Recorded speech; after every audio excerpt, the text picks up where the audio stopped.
This is going to be an unusual unboxing, but I hope it showcases the quality of the game better. Hello and welcome to Assorted Meeples. I'm Phillip the Meeple on duty, and as you can see behind me in fuzziness because depth of field and all that good jazz is Mythic Mischief by IV Studios. And I just got this in and I wanted to show it off a bit, and I kind of want to do something a little different. So I'm probably going to disappear in here in a second, and then when I come back at the end, we will talk about what I like about this game and kind of all that. So yeah, let's get right into it. Within the hallowed halls of Mythic Manor is a repository of tomes. While not off limits per se, these tomes have been deemed either too valuable or too dangerous to be handled without supervision by a teacher. Recently, students have been circumnavigating such restrictions, so a new teacher has been put in charge of the tomes. The students not so lovingly refer to this teacher as the Tome Keeper. The seriousness with which the Tome Keeper executes their duties has led to a new competition among the students. Who can hide in the repository of tomes without getting caught? The Tome Keeper is making their rounds in the school library, and a copy of the returned tomes list has fallen into the students' possession. They know exactly where the tomes need to be placed and in what order. The only thing they can change is the path the Tome Keeper will take to get there. It's the perfect chance for the students of Mythic Manor to finally prove once and for all who is the best in class. Let the games begin. Nestled within the enchanting grounds of Mythic Manor lies a mesmerizing hedge mage. Outside of select class visits, access to the hedge garden is strictly off limits to the students of Mythic Manor. This policy is diligently enforced by the mysterious groundskeeper. This led to a new competition among the students. Who can hide in the hedge mage without getting caught? The groundskeeper makes daily rounds in the school hedge mage, but a copy of their task list has fallen into the students' possession, and they know exactly where the groundskeeper is headed and in what order. The only thing they can change is the path the groundskeeper will take to get there. It is the perfect chance for the students of Mythic Manor to once again prove who is best in class. Let the games begin. Appendix A is the 3 factions from the original campaign, all grouped together in one box, with enough room for the extra layout puzzles deck that came, and the roll-up neoprene mat.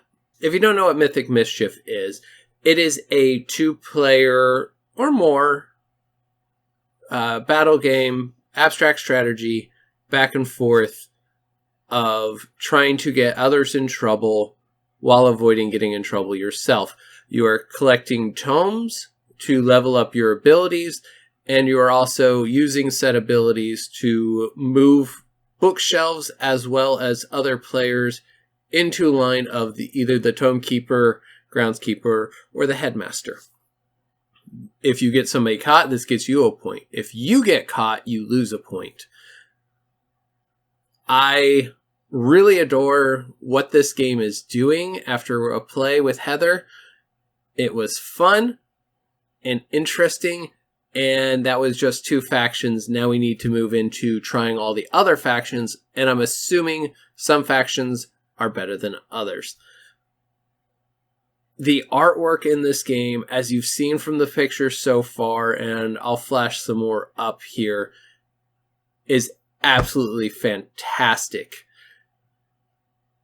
I love the quality of the boards, and the rules were very concise and laid out and very easy to understand without having to search for exact specifics of each board.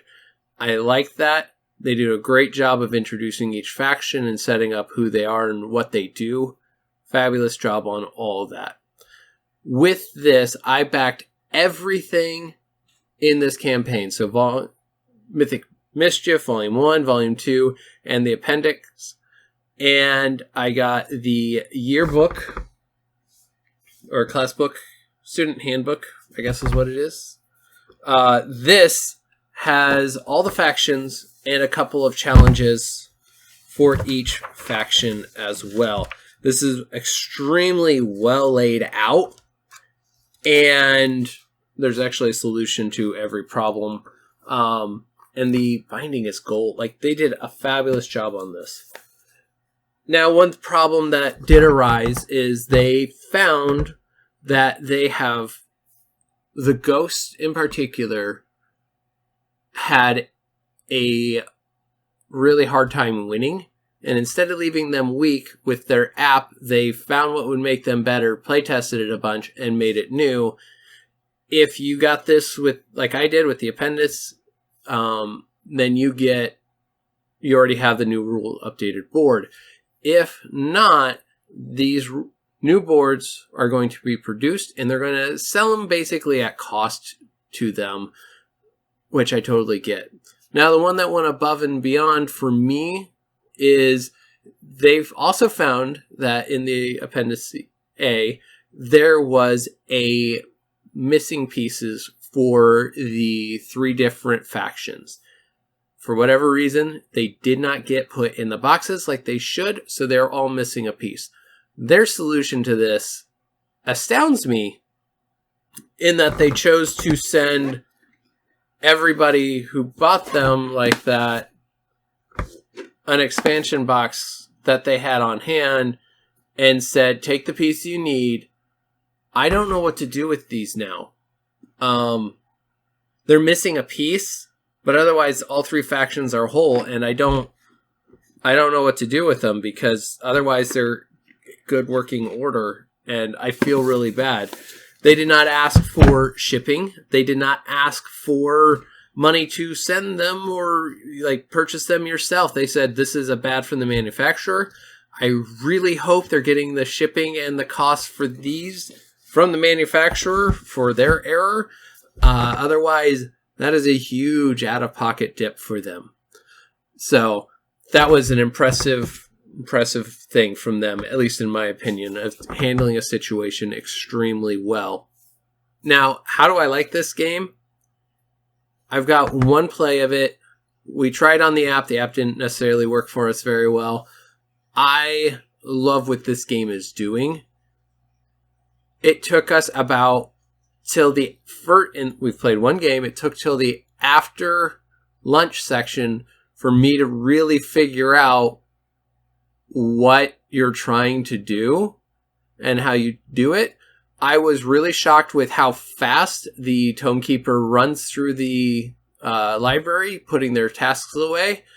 It was a lot quicker than I thought it was going to be, and that's terrifying when you're trying to do things. Yeah, so afterwards I figured like, oh, right, setting up to throw people or move people or bookcases around so that they have no chance to move before the Tomekeeper hits them is fantastic. The last round of the game, I threw 2 of Heather's pieces into the Tomekeeper with my movement and my throw ability that I was using as the monsters faction, and she was witches, and it was honestly fantastic. She was rather salty with me about it, but I look forward to getting this one to the table more and kind of diving in and seeing what all the factions offer. Kind of like I'm always interested in playing Dice Throne and diving in to see more of what each Dice Throne character offers. I saw just a hint of them mentioning a Volume 3 coming at some point, which I need to get more plays in before I do that. There's also in these solo decks that I need to read the rules a little more and figure out how good that solo deck is. So there's a ton of content in here that I need to cover. And with that, leave a comment if this is a game that you and whoever you play games with likes, whether it's at the 2-player solo or the team modes. Leave a comment down below. Or if you've never heard of this game before, take a look at it and let us know what you think. All right, we'll see you guys later. Bye.